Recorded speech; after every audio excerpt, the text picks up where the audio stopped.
मैले पूर्णाङ्क तोड्ने गरी अङ्क ल्याउँछु भन्ने थाहा पाएर लोकसेवा आयोगले मलाई तलका मध्ये कुनै पनि प्रश्न सोधेन।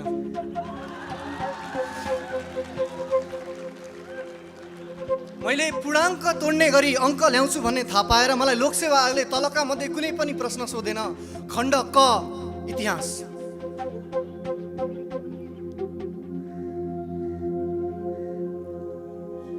आफ्नो पेटमा तपाईँ आएपछि तपाईको आमाले आफ्नो पेटमा घाम फलेको खबर सबैभन्दा पहिले कसलाई सुनाउनु भयो?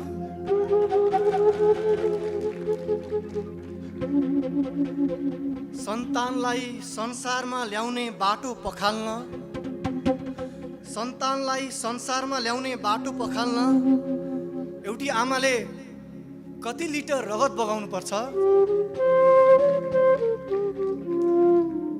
तपाईँ जन्मिने बित्तिकै खुब रुनु भएको थियो। त्यसको कारण तलका मध्ये कुन हुन्? क अब आमा जस्तै गरी बाँच्नुपर्छ भन्ने लागेर, ख अब हजुरआमा जस्तै गरी मर्नुपर्छ भन्ने लागेर, ग अब बुबा जस्तै गरी न बाँच्न पाइन्छ न मर्न पाइन्छ भन्ने लागेर, र घ माथिका सबै।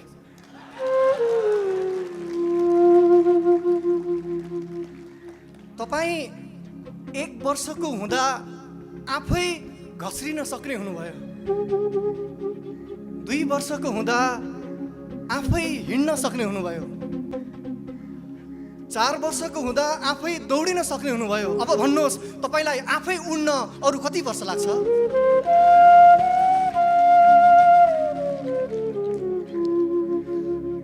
कक्षा 1 देखि स्नातकोत्तर पढुन्जेलसम्म, कक्षा 1 देखि स्नातकोत्तर पढुन्जेलसम्म तपाईको शिर दर्जनौं चोटि पास भएको छ। तर हरेक रात ओछ्यानमा फेल भएर लड्ने मासुको थुप्रो कसको हो? कीर्तिपुरमा बसेर स्नातकोत्तर पढ्दै गर्दा, कीर्तिपुरमा बसेर स्नातकोत्तर पढ्दै गर्दा तपाईले तलका मध्ये के गर्नु भएन? क ग्यास जोगाउन दुवै छाकको भोकलाई एकैचोटि पकाएँ। साउन बाघ भैरव मन्दिरको पर्खालमा डराउँदै उभिएर कलङ्कीबाट आफ्नै घरतिर गइरहेका गाडीको छतलाई म घरतिर सन्चै छु भनिदिनु है भने। ग पैसा जोगाउन सक्कली ज्ञानलाई फोटोकपी गरेर पढेँ। घ इज्जत जोगाउन बत्ती निदाए पनि आफू बिउजिरहेँ।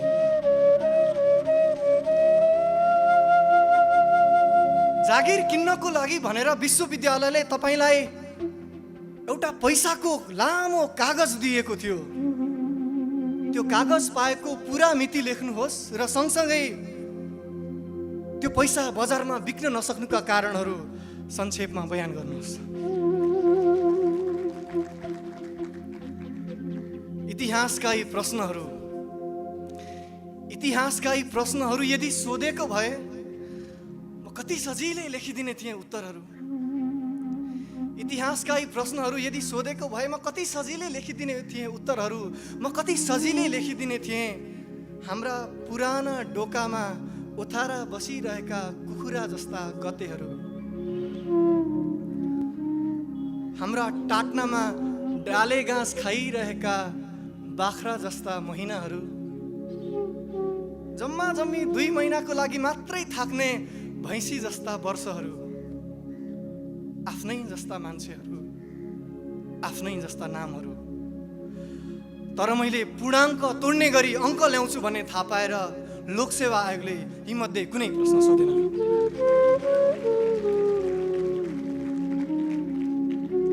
खण्ड ख खेलकुद। बुबाको पुरानो मोजा चोरेर त्यसमा कस्ता रङका प्लास्टिक हाल्नुभयो अनि कस्ता रङका सपना।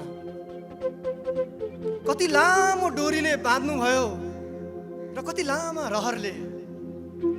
त्यो पृथ्वी जस्तो सानो गोलले पहिलोपल्ट गोल लगाउँदा पृथ्वी भन्दा कति माथि उफ्रिनु भयो।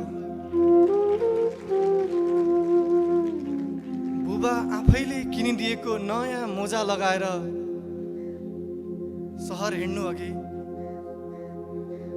झोलामा कतिवटा किताब र कति जोर कपडा हाल्नुभयो, कतिवटा बाचा र कति जोर जिम्मेवारी हाल्नुभयो। कुन गरौँ भएको थियो, झोला कि मन?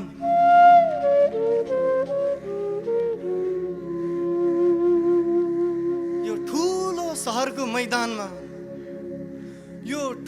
सहरको मैदानमा तपाईलाई फुटबल बनाएर पराया लात्तीले पहिलोपल्ट गोल गर्दा पृथ्वी भन्दा कति तल भाँसिनु भयो।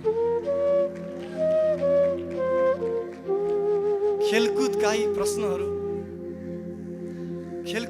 प्रश्नहरू यदि सोधेको मात्रै भए म कति सजिलै लेखिदिने थिएँ उत्तरहरू। म कति सजिलै लेखिदिने थिएँ निरोगी विश्लेषणहरू अनि उपचार गराइरहेका अङ्कहरू। तर मैले पूर्णाङ्क तोड्ने गरी अङ्क ल्याउँछु भन्ने थाहा पाएर लोकसेवा आयोगले यीमध्ये कुनै प्रश्न सोधेन। खण्ड ग राजनीति। कतिचोटि जोतेपछि एउटा खेतमा धान रोप्न मिल्ने मेलो बन्छ। कतिचोटि खेत जोतेपछि त्यो खेतमा धान रोप्न मिल्ने मेलो बन्छ भन्ने कुरा थाहा नपाएको व्यापारी हरेक वर्ष धानको मोल किन तोक्छ?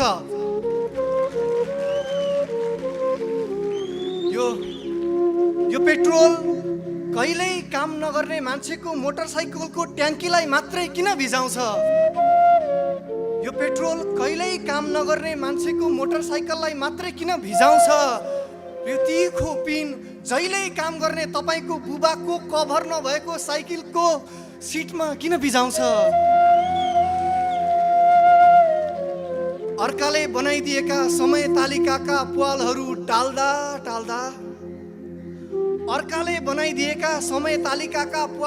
टाल्दा तपाईँ आफू कतिचोटि झुल हुनुभएको छ। राजनीतिका यी प्रश्नहरू यदि सोधेको मात्रै भए म कति सजिलै लेखिदिने थिएँ। बाँझो फुटाउँदाको रिसमा हलोले खेतमा लेखेका उत्तरहरू। म कति सजिलै लेखिदिने थिएँ पङ्क्चर भएको रिसमा साइकलको ट्युबले खाल्डोमा लेखेका उत्तरहरू। तर मैले पूर्णाङ्क तोड्ने गरी अङ्क ल्याउँछु भन्ने थाहा पाएर लोकसेवा आयोगले यीमध्ये कुनै पनि प्रश्न सोधेन। खण्ड घ विज्ञान र प्रविधि। अँध्यारो कोठामा राति एक्लै बसेर निस्तो भात खाइरहँदा, अँध्यारो कोठामा राति एक्लै बसेर निस्तो भात खाइरहँदा गोजीमा बजेको फोन आमाकै हो भन्ने कसरी थाहा हुन्छ?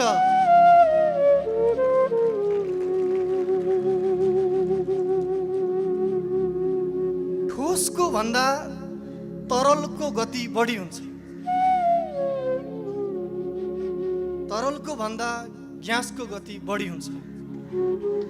अब भन्नुहोस् उसको यादको भन्दा बढी गति के को हुन्छ?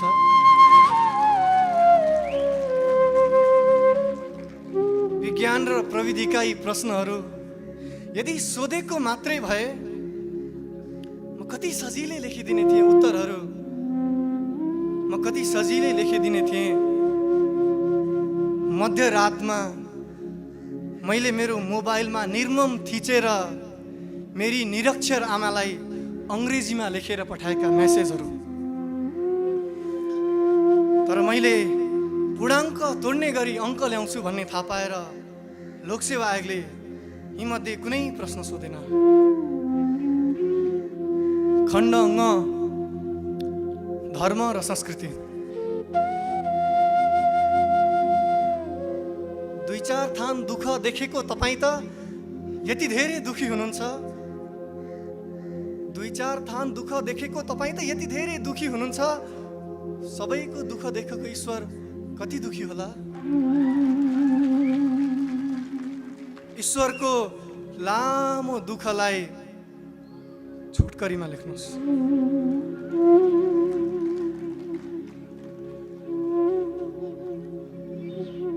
भजन मण्डलीमा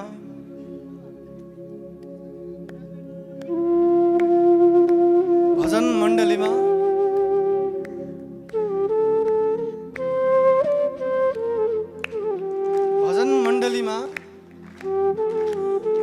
भजन मण्डलीका सबै सज्जन भक्तजनले जुनसुकै ईश्वरको भजन जति नै गाए पनि ईश्वर कहिल्यै पाएनन्। नपाए त्यो ईश्वरको ठाउँमा राखेर सम्झेको मान्छेलाई गाएपछि गाएको पाइने भजन लेख्नुहोस्। तपाईँ को हो र यहाँ किन आउनु भएको हो? तपाईँ को हो र यहाँ किन आउनु भएको हो? धर्म र संस्कृतिका यी प्रश्न यदि सोधेको मात्रै भए म हुबहु सारिदिने थिएँ। कहीँ कतै प्रकाशित नभएको ईश्वरको सुसाइड नोट, जुन ईश्वरले एउटा सपनामा आएर मलाई कण्ठस्थ पढेर सुनाएको थियो। तर मैले पूर्णाङ्क तोड्ने गरी अङ्क ल्याउँछु भन्ने थाहा पाएर लोकसेवा आयोगले मलाई यीमध्ये कुनै प्रश्न सोधेन। खण्ड 6, विविध।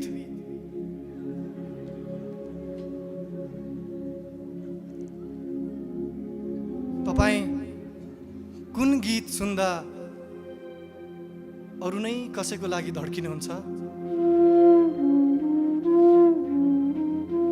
कुन चलचित्रको कुन पात्रले तपाईले उसलाई भन्न नसकेका संवादहरू बोलिदिन्छ? बिना कारण डर लाग्दा तपाईँ कसलाई सम्झिनुहुन्छ? तपाईलाई नै नसोधी यो दुनियाँले आफूलाई खुला दुःख मुक्त क्षेत्र घोषणा गरेपछि, तपाईलाई नै नसोधी यो दुनियाँले खुला दुःख मुक्त क्षेत्र घोषणा गरेपछि तपाईँ सफा चर्पीमा बसेर कति पटक रुनु भएको छ?